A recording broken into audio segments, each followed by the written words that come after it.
আলাইকুম। ফারজানা দীপ্তিস রেসিপিতে আপনাদের সবাইকে স্বাগত। চলে এলাম নতুন আরো একটি রেসিপি নিয়ে। আজকে আমি আপনাদের তৈরি করে দেখাবো ভীষণ মজার ব্রেড টোস্ট এগ অমলেট। সকালের নাস্তায়, বিকালের চায়ে কিংবা বাচ্চাদের টিফিনে সমানভাবে মানানসই এই মজাদার হেলদি নাস্তাটি। চেষ্টা করেছি খুবই সহজ উপকরণে রেসিপিটি আপনাদের মাঝে শেয়ার করার। আশা করছি রেসিপিটি আপনাদের ভালো লাগবে। তো চলুন দেখে নেই কিভাবে তৈরি করতে হয় এই মজাদার ব্রেড টোস্ট এগ অমলেট। এর জন্য প্রথমে আমি এখানে 5টা ব্রেড স্লাইস নিয়ে নিয়েছি। আমি এখানে 5টা ব্যবহার করছি, আপনারা আপনাদের প্রয়োজন মতো ব্যবহার করবেন। এখন এই ব্রেডগুলোকে আমি মাঝখান থেকে কেটে নিব। একটা ছুরির সাহায্যে আমি এই ব্রেডগুলোকে মাঝখান থেকে কেটে 2 ভাগ করে নিচ্ছি।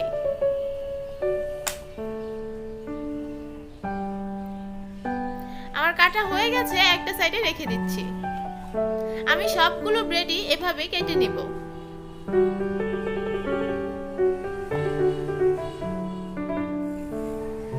আমার সবগুলো ব্রেডই কাটা হয়ে গেছে।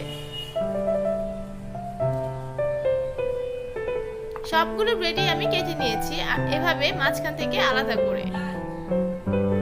আমার এগুলো হয়ে গেছে। এখন আমি এটাকে রেখে একটা বোল নিয়ে নিলাম। এখানে আমি দিয়ে দিব 4টা ডিম। আমি 4টা ডিম ব্যবহার করব, তো আমি প্রথমে একটা ডিম ভেঙে নিচ্ছি। যেহেতু এগ অমলেট, তো ডিম তো লাগবে। ডিম ছাড়া তো আর এগ অমলেট হবে না, তাই ডিমটা আপনাদেরকে একটু বেশি করে ব্যবহার করতে হবে। আমি সবগুলো ডিমই ভেঙে নিলাম। আমার ডিম ভাঙানো হয়ে গেছে। এখন আমি এখানে দিয়ে দিলাম 1/2 চা চামচ লবণ। লবণটা আপনারা আপনাদের টেস্ট অনুযায়ী দিবেন। এখন একটা হ্যান্ড হুইস্কের সাহায্যে ডিমটাকে খুব ভালোভাবে ফেটিয়ে নিতে হবে। এই কাজটা আপনারা একটু সময় নিয়ে করবেন, যেন ডিমে কোনো লাম্পস না থাকে সেদিকে লক্ষ্য রাখবেন। তো আমার এটা হয়ে গেছে, একটা সাইডে আমি রেখে দিচ্ছি। এখানে আমি নিয়ে নিয়েছি চিজ। আমি এখানে ক্লাসিক যে চিজটা হয় সেটা ব্যবহার করছি, ক্লাসিক স্লাইস চিজ। এবার আমি চিজটাকে তুলে নিচ্ছি। এটাকেও আমি একটা ছুরির সাহায্যে মাঝখান থেকে কেটে 2 ভাগ করে নিব। আমি এখানে 3টা স্লাইস চিজ ব্যবহার করেছি, তো আমি এগুলোকে সবগুলোকেই এভাবে কেটে মাঝখান থেকে ভাগ করে নিয়েছি। চলে এলাম ব্রেড টোস্ট এগ অমলেট বানাতে। চুলায় আগুন ধরিয়ে দিলাম, দিয়ে দিলাম প্যান। প্যানটা গরম হলে দিয়ে দিব এখানে 1/2 টেবিল চামচ বাটার। এখন বাটারটা গলানো অবধি অপেক্ষা করব। আমার বাটার গলানো হয়ে গেছে। এখন আমরা যে ডিমটাকে ফেটিয়ে রেখেছি সেই ডিমটা এখানে দিয়ে দিব। এখানে আমি পুরো ডিমটা দিব না, আমি মূলত এখানে একটার থেকে একটু বেশি ডিম ব্যবহার করব।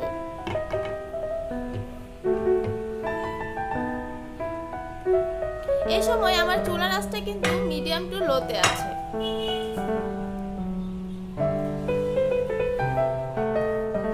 এখন আমি ব্রেডগুলো দিয়ে দিলাম। আমি এখানে 2টা ব্রেড ব্যবহার করেছি, 2টা ব্রেডের স্লাইস, যেটা আমি মাঝখান থেকে ভাগ করে নিয়েছিলাম। এখন এটাকে একটুখানি ওই পাশটা হয়ে গেলেই খুব সাবধানে উল্টিয়ে দিতে হবে। এই কাজটা আপনারা একটু সাবধানে করবেন আর একটু সময় নিয়ে করবেন। আমি এটাকে খুব সাবধানে উল্টিয়ে দিচ্ছি। আমার কিন্তু উল্টানোটা হয়ে গেল। এখন আমি 2 সাইডের যে বাড়তি অংশটুকু থাকে ওগুলোকে ফোল্ড করে উপরে উঠিয়ে দিব। এই কাজটা আপনারা হাত দিয়েও করতে পারেন, আবার চামচের সাহায্যেও করতে পারেন। তো আমি একটা চামচের সাহায্যেই করছি।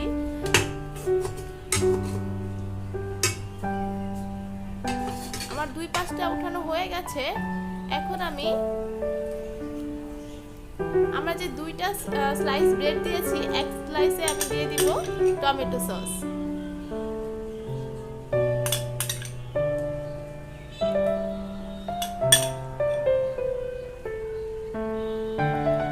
চেষ্টা করবেন একটু বেশি করে দিতে।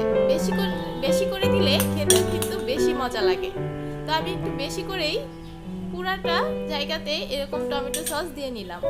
আরেকটা সাইডে আমি দিয়ে দিব চিজ। চিজটাকেও একটু বেশি করে দিবেন। টমেটোর সাথে চিজের মিশ্রণটা সত্যি খুব অসাধারণ লাগে।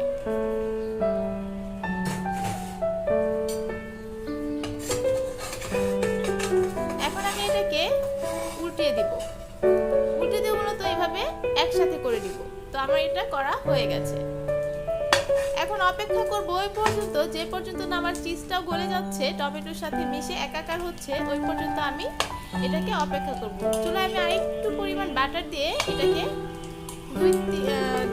30 সেকেন্ডের জন্য উল্টিয়ে পাল্টিয়ে সুন্দর করে ব্রাউনিশ কালার হওয়া পর্যন্ত ভেজে নেব। এই ভাজার টাইমে কিন্তু আমাদের চিজটাও গলে যাবে আর টমেটো সসের সাথে একদম মিশে একাকার হয়ে যাবে।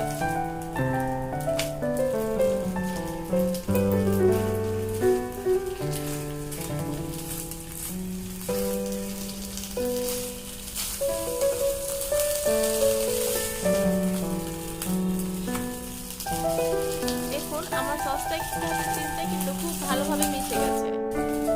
আমার এটা হয়ে গেছে। এখন আমি এটাকে উঠিয়ে দিচ্ছি। বাকিগুলো আমি এভাবে তৈরি করে পরিবেশন করতে চলে আসছি।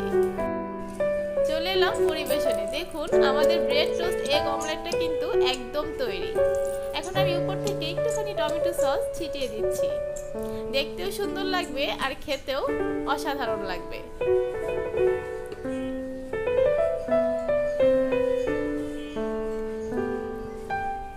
আমি আপনাদেরকে একটা ভেঙে দেখাচ্ছি ভেতরটা কেমন হয়েছে। ভেতরটা কিন্তু টমেটো সস আর চিজে ভরপুর। খুবই মজাদার এই রেসিপিটি। আমার রিকোয়েস্ট থাকবে একবার হলেও আপনারা বাসায় ট্রাই করবেন। তৈরি করতে খুবই কম সময় লাগে আর ঝটপট তৈরি করা যায়। আশা করছি রেসিপিটি আপনাদের ভালো লেগেছে। যদি ভালো লেগে থাকে আমার চ্যানেলটি সাবস্ক্রাইব করবেন আর একটা লাইকও দিবেন।